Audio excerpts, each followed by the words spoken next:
बिस्मिल्लाहिर्रहमानिर्रहीम अऊज़ु बिल्लाहि मिनश्शैतानिर्रजीम। अस्सलामु अलैकुम। د ټول پاکستان لواري دریا او سران مشران وګړو ته د مولا سلام دې سلام پس د اسکم زه د زرباتو یم د ارباب ورلا یم خونهیل یم او تابع ولا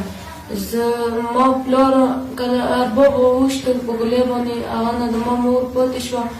بیا هغه ارباب په ځان باندې نکاح کړه بیا هغې سره سلام وکړه زه یتیمه اسیره پاتې کړم هغه کورونه بهر کړم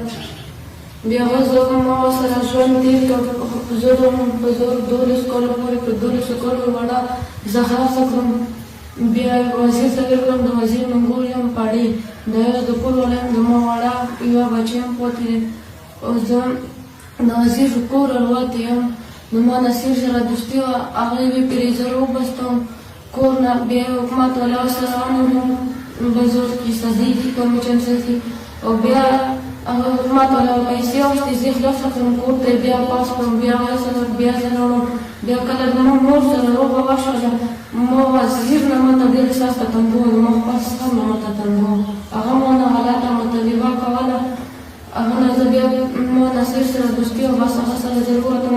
ما سره مور سره جوړه وشوه ما سره هغه ارباب کاس وکړ خپل د هغه په مور په جوړې په واجي زه هغه راواخیستلم نصیر ته جوړ کړی او نصیر راوبستم کور نه او نصیر بیا هغه ته کبیر ته ارباب ته ورکړم کبیر بوتلم مالې پټي ته هغه مالې پټي ته بوتله 15 شپې هلته راباندې وکړې هغه ځای بیا راوستم بیا دا نه یم پوه شئ چې زه چېرته راوستی یم ما ته یې نشاره کړې وه رومالي په سوګو رسولولی یم بیا یوه ځای کې د افریدۍ ژبه بل ځای کې د هټکو ژبه بیا زه د شپې راوتې وم دا ماړه ماشوم هغې ما ته چپیانې پټې راکړې دا ځنځیر مې 2 میاشتې نه په خوی کې دی ما دا راوړی دی تالا مې خلاصه کړه بس زه نه د شپې راوتم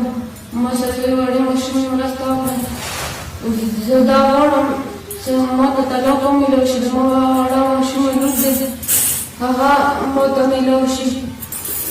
ما ته هغوی نه انسان خطره دی زه هغه ازادي غواړم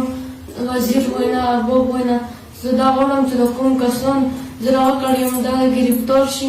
او بل ما سره ارباب دا زیاتی وکړه چې د 1200 کالو وړه خرڅه کړم بیا هغه دا ټګي ما سره وکړه چې د خور په وجه ما دا شناختي کارت جوړ کړ ویلي چې دا زما خور دی ما شناختي کارت جوړ کړ هغه ویلي چې دا زما خور دی بیا وزیر ورباندې خرڅه کړم وزیر نه ما ته ډېره زیاته تنګه وه راته مطالبه مې نه کوله هغه کورونه زه راووتم بیا نصیر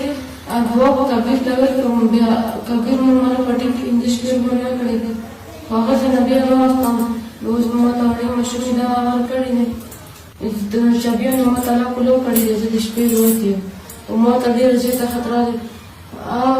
هغې ادارې افسرانو مشرانو وروڼو نه زه دا عرض کوم چې ما سره مرسته وکړي زه دا غواړم چې د ما د سر خطره ده زه ازادي وواخلم د ویښتو په مرضونو کې مبتلا خلکو پریشانی ختم شوه سالک تیل او شیمپو چې د چا ویښته غورځي ماتیږي اوږدیږي نه لویږي نه